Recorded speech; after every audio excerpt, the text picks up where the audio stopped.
Hey guys, it's Aisha from adaycreatives.com. I am here today to share with you a Valentine's mini album that I actually made with paper scraps. So I have an abundance of leftover scrap paper from so many of my projects that I've done in the past. And so I decided that I wanted to create a mini album using them. And since Valentine's Day is around the corner, I figured why not make it a Valentine's album. So when I store my papers, I usually just keep them in plastic bags and I just sort them according to color. And so I keep the reds in one bag, I keep the pinks in another. Same thing for all of the other colors, the blues, the greens, they're all in their own individual bags.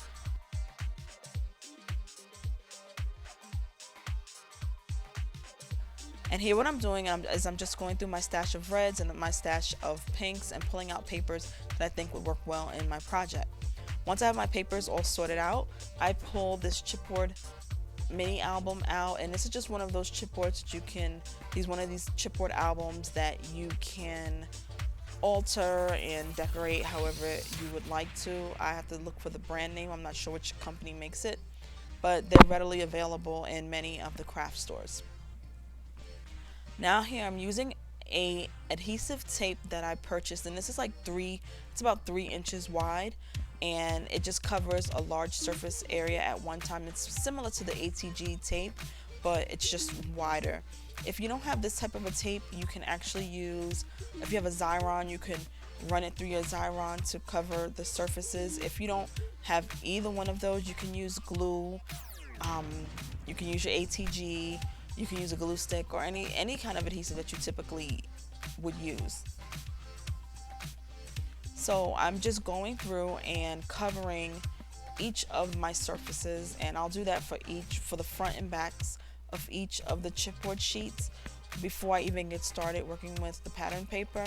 For me, doing it this way just allows me to move through my project a lot quicker by doing each step at a time.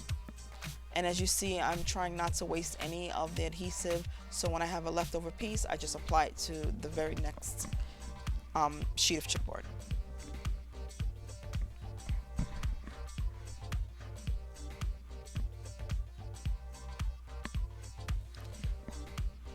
Once they're all covered, I go back now and I begin pulling pieces of paper, pattern paper that I think will work well on a page together. And so I just pulled a few pieces, a couple of pink pieces, and then also the red and pink, or red and, yeah, I guess red and pink flower paper. And the thing is that even though these papers all come from different paper packs and different brands, because they're in the same color families, because I'm sticking with just pinks and reds, when they're all put in a book together, they'll still coordinate and they'll still look good together, even though they're from different companies.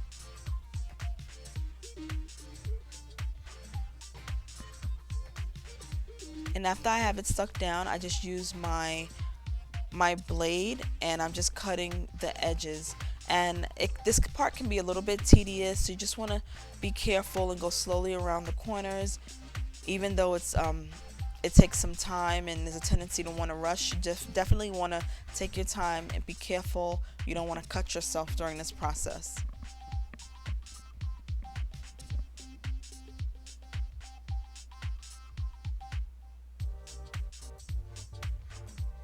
And it works best if your blade is really sharp. My blade probably was not as sharp as it needed to be for this project, so yeah, just use a sharp blade. Don't be like me.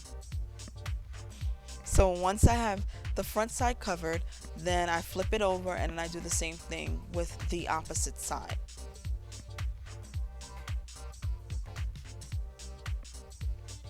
And at this point, it's kind of like paper piecing. I'm just adding pieces of paper that I think look nice together. And I'm just trying to, when the book is closed, the two facing pages, I try to use papers that will at least coordinate and work well together, since those would be, when you open the book, the facing pages, you'll see them at the same time.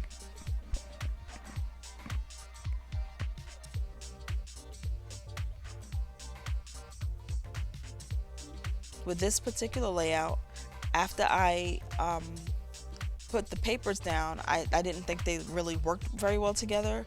So what I'm doing here is I'm going back with that pink and white sheet of paper, and I'm adding that to the red and white flower paper.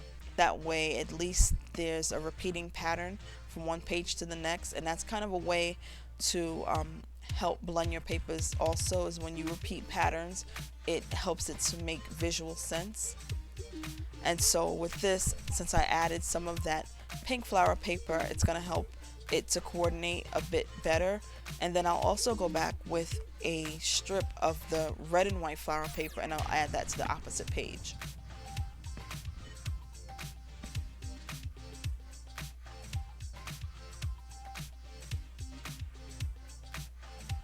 And working with scraps in this kind of technique, for me, I enjoy doing it. I think that it helps me to put papers together that I wouldn't typically put together, and it allows me to kind of just play with hues and play with paper and just in a different kind of a way.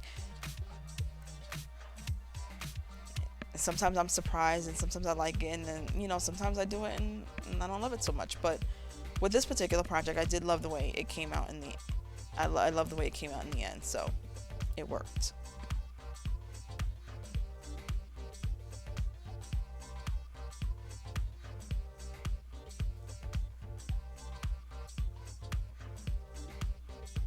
And so as you see here, all of the pages are covered. So once that's done, then I go back with an old nail file, and I just file all the edges, and that's just to make sure that it's nice and smooth and that there's no raw edges hanging off the edges of the paper. And then this sheet, which I'm going to use as like journaling cards to add to the mini album, they're actually leftover coupons from, I think, like Krispy Kreme. It was a coupon sheet. I don't even know where I got it from, but it was in my stash, so I figured why not use it. And then these are just some of the other embellishments that I pulled out that I may use in my project. These are chipboard hearts that came from Martha Stewart Crafts. Those Martha Stewart hearts were actually coasters, and they're found like in the party section. I've had them for a while, so I don't know if they're still on the market. The glitter hearts are actually from, I believe I got them from Walmart, but I know that the dollar store or Dollar Tree carries something similar to those, and those are also for like home decor for the holidays. I guess you hang them in the window or something like that.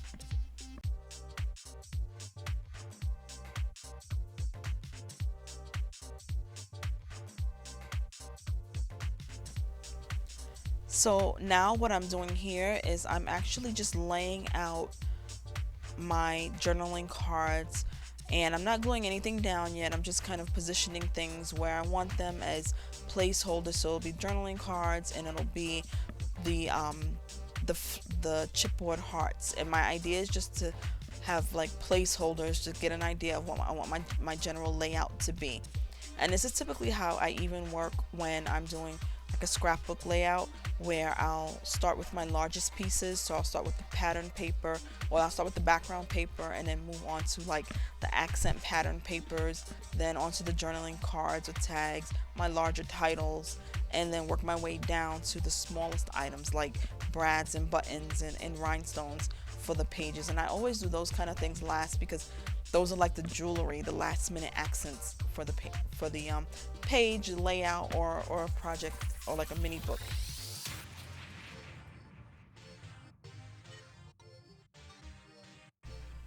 So what I'm doing on this page is, now that I've decided where I want my general journaling cards to go, I am creating a focal point behind this very first one.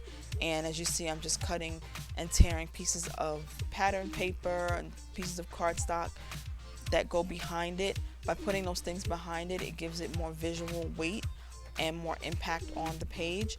And then, although it's not a rustic album, I did decide to fold and bend some of the pages just to create a bit more texture and a little bit more interest, as opposed to just gluing everything just flat onto the book.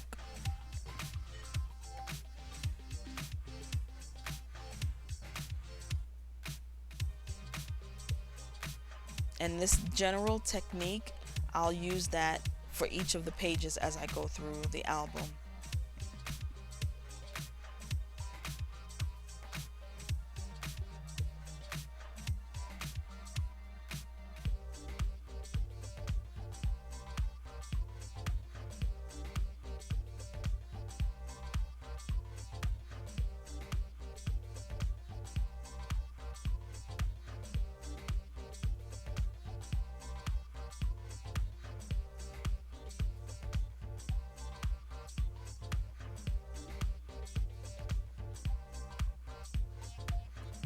In here I decided, instead of just gluing the paper down, I decided to use my Fiskars Heart Punch and just add a flower embellishment to the top corner.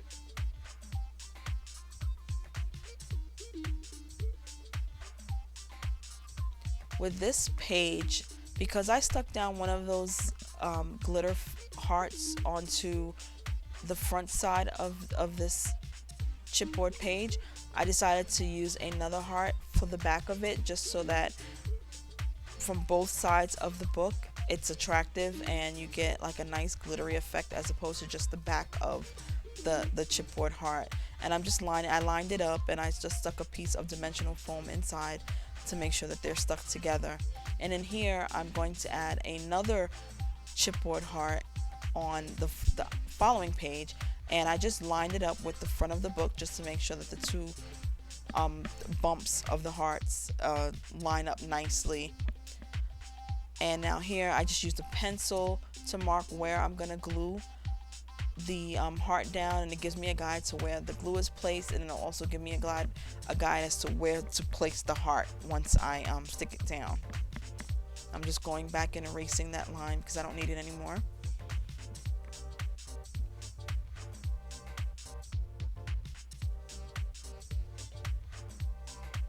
And then here I'm just working on the cover of the book with another one of those journaling cards and just a little bit of gold paper, because metallics always match. Metallics to me are like neutrals. No matter what colors I'm using, to me there's always room for some sort of a metallic. Metallics are work like black and white, so like you can use silver, gold, copper, a little bit here and there, but definitely gold and silver work just as well as black and white do in any sort of project. They just work like neutrals in my opinion. So here I'm just going in with some rub-ons and just going through the book and looking to see where there's a space where I can add a rub-on. I'm being careful to leave a lot of open space and a lot of white space on each of my pages because I do want to go back later and add photos to my book. So I don't want to place too much right in the center of the page. I want to make sure that those things, all of my embellishments are kind of on the side and off to a corner so that there's still room to add photos. And then here I'm just adding some felt hearts, and those I believe was from K & Company. I'm not sure. I'll check the brands and I'll make sure to try and list my supplies out because I am using scraps. Some of the papers I may not know who made them, but I'll do my best to get a good list of supplies that I used in this project. And in here I'm actually putting down some washi tape, and because all washi tape is not created equal, I do find that sometimes washi tape will peel off or start to lift from the project, especially in something like this, like a mini book that's going to be handled a lot. And so I just added a little bit of my own adhesive to it. Now I'm going back and I'm using a silent setter to punch the holes in the book, and I made a slight indentation on each of the chipboard sheets so that I would know where to punch the holes. If you don't have a silent setter, you can just use a regular hole punch, or you can just maybe stick a pen or a pencil through the hole and then maybe just file it down just to make sure you get all of those rough edges. And I used the binder rings that came with the chipboard book to bind the book.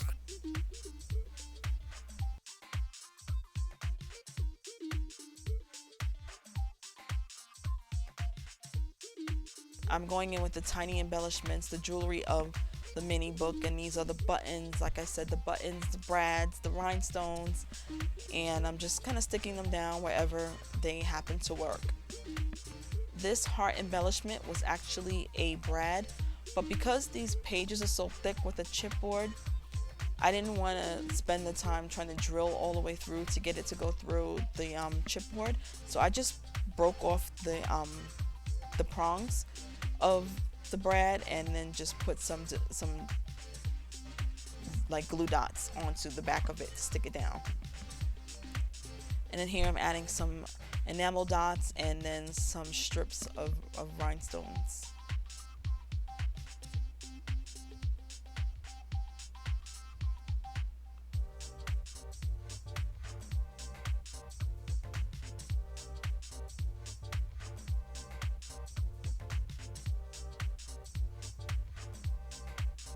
And I'm just trying to figure out like where I want to put it on the page, and if it even is necessary.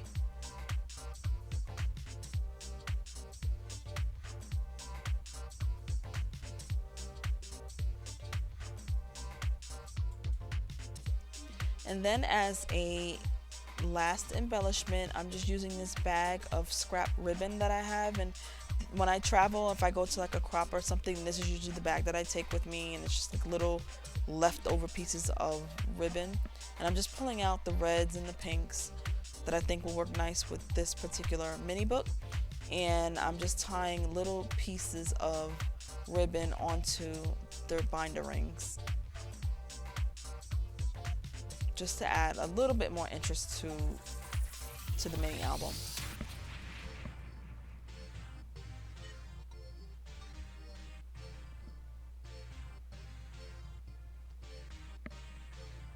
And that's pretty much the album. I took lots more photos of it, so if you would like to see more pictures of it, definitely go visit my blog over at adaycreatives.com, and you'll see some more photos of the mini album. I hope you enjoyed this project. I hope you try to make something like it and try to use up those scraps. Thanks for watching. As always, if you like it, thumbs up and subscribe. And of course, I'd love to see you over at my blog at adaycreatives.com. Bye.